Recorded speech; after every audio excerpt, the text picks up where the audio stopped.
Hello guys, welcome back to my channel art knowledge club. मैं हूं ज्योति चौहान आप लोगों के सामने और स्वागत है आपका मेरी क्लास में। देखिएगा, इससे पहले मैंने एक वीडियो दिया था, बुक्स का दिया था, उसमें कुछ बच्चों के कमेंट्स थे और उस पर आज मैं यहाँ पर सबसे पहले चर्चा करूंगी। दूसरी चर्चा रहेगी मेरी, देखिएगा यहाँ पर क्योंकि वेस्टर्न आर्ट्स की बुक्स आप लोगों ने पूछी थी और उसके सिलेबस के साथ आज मैं डिस्क्राइब करूंगी यहाँ पर कि आखिर जो वेस्टर्न आर्ट का सिलेबस है यूपी टीजीटी पीजीटी में कितना आएगा, कहाँ तक आएगा। ठीक है, फिलहाल मैं एक चीज और बता देती हूँ, मेरा बैच अभी चल रहा है तो आप ज्वाइन कर सकते हैं, नीचे लिंक दिया गया है। अदरवाइज मेरा कॉन्टैक्ट नंबर आप लोग देख सकते हैं, ये कॉन्टैक्ट नंबर है, इस पर आप लोग मैसेज करेंगे तो आप लोगों को लिंक मिल जाएगा मेरे एप्लीकेशन का, यहाँ से आप लोग ज्वाइन हो सकते हैं 9599670200। अब देखिएगा, मैं बात कर लेती हूँ यहाँ से, क्योंकि कुछ चीजें दे रखी हैं, यानी कुछ बच्चों की रिक्वायरमेंट थी कि वेस्टर्न आर्ट की बुक्स कौन कौन सी पढ़ी जाए। देखिए, सबसे पहले मैं बता देती हूँ सिलेबस क्या है।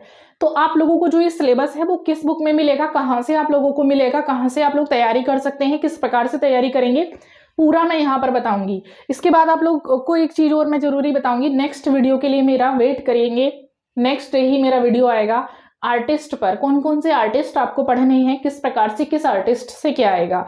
तो बने रहेंगे यहाँ पर और प्लीज लाइक शेयर सब्सक्राइब जरूर कर दीजिएगा। शुरू करती हूं मैं। देखिए, मैंने इससे पहले भी बताया था कि टीजीटी जो परीक्षा है आप लोगों की, यूपी टीजीटी, उसमें सिलेबस कुछ ऐसा मेंशन नहीं है खास, कहाँ से क्या आएगा, कितना आएगा। तो यहाँ पर जो हम लोग बात कर रहे हैं आज, वेस्टर्न आर्ट की ही मैं खाली बात करूंगी, क्योंकि यूपी में तो ऑलमोस्ट, यूपी टीजीटी में इंडियन आर्ट ऑलमोस्ट सब कुछ है, बट फिर भी मैं एक सिलेबस आप लोगों को बबली लेकर आऊंगी यहाँ पे, क्योंकि वास्तुकला उसमें मेन है, शैलियां तो आपकी सारी आएंगी। यहाँ पर देखेंगे वेस्टर्न आर्ट के सिलेबस में कौन कौन सी ऐसी चीजें हैं जो आप लोगों को करनी है। तो वेस्टर्न आर्ट में, पूरा वेस्टर्न आर्ट टीजीटी में नहीं आता, क्योंकि ग्रेजुएशन लेवल के एग्जाम पर आप लोगों का वेस्टर्न आर्ट नहीं होता है, बट फिर भी कुछ आता है, क्योंकि मैंने बताया था वर्ल्ड लेवल पर कुछ चीजें हैं जो आपको आएंगी। तो वो वही चीजें हैं जहां से इंडियन आर्ट का वेस्टर्न के साथ टच है, यहाँ नहीं, वेस्टर्न के साथ टच का मतलब है चित्रों का टच है।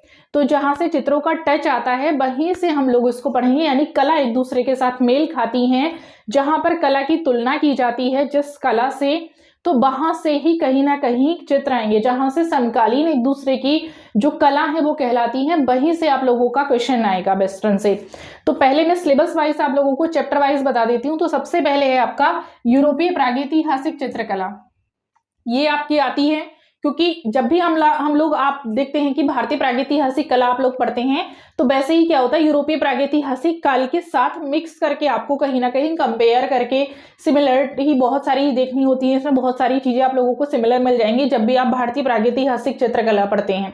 तो इस प्रकार से आप लोगों की है ये यूरोपीय प्रागैतिहासिक काल जो है ये भी आप लोगों का आएगा, तो इसको भी करेंगे वेस्टर्न से, क्योंकि वेस्टर्न का ही मैं बता रही हूँ। ठीक है, सेकंड टॉपिक है आपका मेसोपोटामिया और मिस्र की कला, क्योंकि जब आप सिंधु सभ्यता की कला को पढ़ते हैं तो वो मिस्र की कला और मेसोपोटामिया की कला के समकालीन मानी जाती हैं। ठीक है, ये भी आप लोग तैयार करेंगे। थर्ड है आपका मध्ययुगीन कला के अंतर्गत कौन कौन सी चीजें आती हैं, जैसे इसमें आपकी आएगी आरंभिक ईसाई कला, ईसाई कला से संबंधित क्वेश्चन आता है, कहाँ पर चित्र मिलते हैं, बाजेंटाइन कला आपकी आती है, गोथिक कला आपकी आती है। तो इससे आप लोग जो है मध्ययुगीन कला के अंतर्गत ये कलाएं आप लोगों की आती हैं, और इनका जो संबंध है कहीं ना कहीं आप देखते हैं भारत से भी हो जाता है।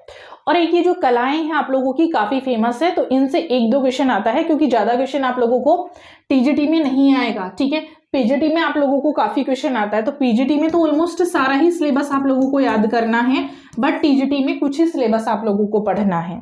इसके बाद आता है पुनर्जागरण काल। पुनर्जागरण काल में दो पार्ट्स हैं, एक आपका आता है अर्ली रेनेसांस आर्ट और एक आपका आता है high renaissance art. Two parts हैं, टू पार्ट्स में अब मैं आप लोगों को आज बिल्कुल श्योरिटी के साथ यहाँ पर बोल रही हूँ, हाई रेनेसांस आर्ट को बिल्कुल नहीं छोड़ना है। तीन आर्टिस्ट हैं उसमें, तीनों को पढ़िएगा, वर्ल्ड आर्टिस्ट हैं, तीनों हैं, जैसे माइकल एंजेलो है और विंची है, राफेल है, तीनों को पढ़ेंगे। तो सबसे पहले विंची आते हैं, फिर माइकल एंजेलो आते हैं, सीरीज में अगर करें तो राफेल सबसे छोटे थे और सबसे बाद में आते हैं। तीनों की प्रसिद्धि बहुत ज्यादा मेन है, आप जानते हैं, इनको तीनों को पढ़िएगा। ठीक है, स्टार्टिंग यानी अगर हम लोग अर्ली रेनेसांस के आर्ट की बात करें तो इसके बारे में हल्की फुल्की जानकारी, इसके आर्टिस्ट कौन कौन से थे, बस इतना पढ़ना है, बहुत ज्यादा नहीं पढ़ना। मतलब ये जो चीजें हैं वो चैप्टर हैं जिनसे आपको आता है। इसके बाद आप देखेंगे जैसे आप लोगों का नव शास्त्रीयतावाद है, इनके बारे में सिर्फ जो जितने भी वाद हैं मैं बात करूंगी, जैसे स्पेशली कुछ वाद की मैं यहाँ पर बात करूंगी जो सबसे ज्यादा पूछे जाते हैं। तो सबसे ज्यादा पूछे जाने वाला वाद है, एक घनवाद है, एक प्रभाववाद है, ठीक है। कुछ वाद आते हैं आपके एक आप लोगों का जैसे प्रभाववाद हो गया, क्योंकि प्रभाववाद के आर्टिस्ट भी कहीं ना कहीं आप देखते हैं जुड़े हैं, आपके भारतीय आर्टिस्ट। घनवाद से भी सेम यही है, क्योंकि पिकासो के साथ जो है पिकासो जुड़े हैं, तो पिकासो के साथ इनकी प्रदर्शनियां लगी हैं, काफी सारे आर्टिस्ट की प्रदर्शनियां लगी हैं। तो इस वजह से ये दो वाद, मतलब जो सिलेबस मैंने यहाँ पर लिखा ये तो आप लोगों को करना ही करना है। बाकी के जितने भी वाद हैं, चाहे आपका नव शास्त्रीयतावाद है, नव शास्त्रीयवाद है, सॉरी नव प्रभाववाद है आप लोगों का, उत्तर प्रभाववाद है, रोमांसवाद है और अभिव्यंजनावाद है, जितने भी वाद हैं इनसे आपको कुछ चीजें पढ़नी है। ये इनके मेन जो कलाकार हैं वो कौन है, यानी इनके जन्मदाता कौन है, इनकी शुरुआत कब हुई थी, इनका घोषणा पत्र कब तैयार हुआ था, इनका समय क्या है, तो ये जो मेन चीजें हैं, और इनकी सबसे फेमस पेंटिंग क्या है, ठीक है।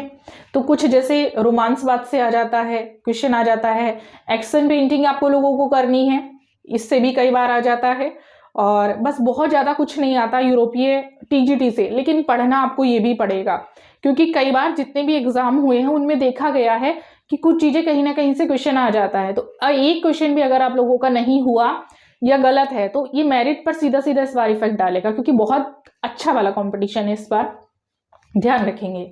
अब ये सारा सिलेबस मिलेगा कहाँ पर, किन बुक्स में मिलेगा, तो बुक्स की रिक्वायरमेंट थी मैंने देखा है, और कुछ मैं यहाँ पर अब बताऊंगी भी, बहुत सारे कमेंट्स उस वीडियो पर थे, उनका रिप्लाई भी मैं यहाँ पर करूंगी। तो देखिएगा, सबसे पहले मैं बुक्स की बात करूं तो जो यूरोपीय कला के लिए बुक्स बेटर जो बुक्स होती हैं वो मैं आपको, वैसे तो जो उस दिन मैंने नेम बताए थे उसी में आप लोगों को यूरोपीय कला की बुक्स मिल जाएंगी। सबसे पहले मैं बात करूं तो राकेश गोस्वामी की जो बुक है वो बहुत अच्छी है, यूरोपीय प्रागैतिहासिक कला की, आप इसको पढ़ सकते हैं बिना हिचक। इसमें क्या है, इन्होंने बहुत ही छोटे तरीके से और बहुत ही अच्छा दिया है, तो यूपी टीजीटी के हिसाब से तो मैं कहूंगी बहुत अच्छी बुक है, आप लोग ले सकते हैं, मतलब एक शॉर्ट तरीके से बहुत अच्छा इन्होंने दिया है। दूसरा है, आप देखते हैं रीता प्रताप की बुक भी आती है, रवि साखलकर की भी है, ममता चतुर्वेदी की भी है,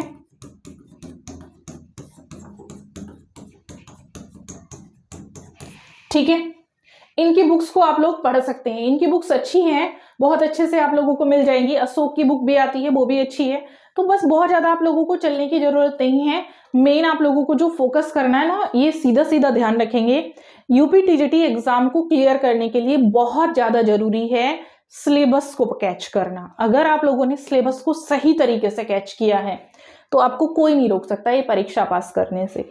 सिलेबस के अकॉर्डिंग अगर आप लोगों ने हर तरीके से पॉइंट आउट किया है, हर तरीके से, क्योंकि मैं देखती हूँ जनरली बहुत सारे बच्चे क्या करते हैं, क्वेश्चन पे क्वेश्चन करे जा रहे हैं, पीछे की थ्योरी को, उसको बेस को बिल्कुल नहीं पढ़ा है। तो 1% भी मैं ये कहूंगी नहीं कि आप लोगों का एग्जाम, हाँ हो सकता है बाय लक हो जाता, कई बार हो गया आप लोगों का क्लियर, बट कहीं ना कहीं नॉलेज जो है वो बहुत मायने रखती है। कोशिश करेंगे जो भी क्वेश्चंस आप लोग पढ़ रहे हैं उसके आगे पीछे जितनी भी चारों तरफ की जानकारी है वो आपको होना चाहिए, वो जानकारी आपको रहेगी तभी आप लोग जो है एकदम कॉन्फिडेंटली उस पर आंसर कर पाएंगे। क्योंकि 4 ऑप्शन होते हैं, 4 ऑप्शन में 2 ऑप्शन जरूर ऐसे होते हैं जहां पर कंफ्यूजन क्रिएट हो जाता है। जब कंफ्यूजन क्रिएट होगा तो कहीं ना कहीं आप लोगों को डाउट रहेगा कि कौन सा करें, और हमेशा गड़बड़ हो जाती है। तो 2 में से एक सटीक आंसर पाने के लिए हमेशा मैंने बहुत सारी ट्रिक दी है सुबह में जब मैं पढ़ाती थी। ट्रिक इन द सेंस कि जो ट्रिक बताते हैं वो वाली नहीं, trick in the sense tips मैंने दिए हैं कि सबसे पहले क्वेश्चंस को पढ़ना है, ट्रिक्स से कभी मत पढ़िएगा, ट्रिक्स को मैं हमेशा मना करती हूँ। जितनी देर आप ट्रिक याद करने में लगा रहे हैं उतनी देर आप अपना कॉन्सेप्ट याद करिएगा, यानी अपने सब्जेक्ट से रिलेटेड जो चीजें हैं उनको याद करेंगे तो आपको नॉलेज मिलेगी, क्योंकि क्लास में आप ट्रिक नहीं समझाएंगे, ठीक है। क्लास में बच्चे आपसे सीधे सीधे पीछे की चीजें पूछेंगे, तो वो चीज ध्यान रखनी है। उन चीजों पर आप लोगों की जो नॉलेज है वो पकड़ है वो होना चाहिए कि क्वेश्चन क्या कह रहा है। तो जो क्वेश्चन सॉल्व कर रहे हैं उनसे सिर्फ मैं इतना कहूंगी, क्वेश्चंस क्या बोल रहा है उस चीज को पकड़ने की कोशिश करिएगा, क्योंकि हमेशा क्वेश्चन जो भी आप लोग कर रहे हैं एग्जैक्ट नहीं आएगा, उसमें से कहीं ना कहीं वो घूम के आएगा। तो क्वेश्चन को पकड़िएगा कि कहाँ से लिया गया है, किस तरीके से लिया गया है, उस क्वेश्चन को पकड़ेंगे तो हमेशा सफल रहेंगे। इसी मूल मंत्र के साथ आज मैं क्लास एंड करती हूँ। नेक्स्ट क्लास रहेगी मेरी आर्टिस्ट से सिलेबस, क्योंकि मैंने बात की है सिलेबस क्या क्या आएगा, उसके बाद मैं एस्थेटिक्स का सिलेबस लेकर आऊंगी, एस्थेटिक्स से कौन कौन सी आएगी तो सिलेबस पर हम लोग चर्चा करेंगे, यहाँ पर बने रहेंगे मेरे साथ। प्लीज़ लाइक शेयर सब्सक्राइब कर दीजिएगा। Thank you so much.